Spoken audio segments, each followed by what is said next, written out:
Pencuri gas kembali beraksi, kali ini terjadi di Majene, Sulawesi Barat. Aksi pencuri tersebut jelas terekam CCTV. Dikutip dari tribunnews.com, lokasi kejadian tepatnya berada di Desa Bababulo Utara, Pamboang, Majene pada Selasa 12 Oktober 2021 pagi. Video rekaman CCTV tersebut pun viral di grup WhatsApp hingga Instagram dan Facebook.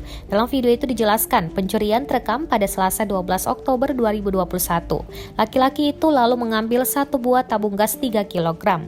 Mereka nampak mengendarai mobil merah. Usai melancarkan aksinya, pelaku kemudian menuju mobil dan langsung meninggalkan kios tersebut. Pemilik kios, Basrudin 25 tahun menceritakan modus pelaku sebelum mencuri tabung gas di kiosnya. Pelaku awalnya datang untuk menjual beras 5 kg dan barang campuran lainnya. Pelaku datang dengan mobil berwarna merah. Ada 3 laki-laki di atas mobil itu. Lalu kedua laki-laki yang berada di mobil berteriak agar ibunya Basrudin mau membeli beras itu. Setelah lama menawarkan, laki-laki yang menawarkan barang itu kemudian ke mobilnya.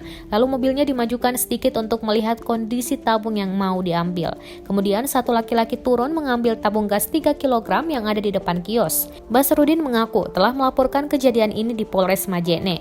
Ia mendatangi Polres Majene pada Kamis 14 Oktober 2021 siang.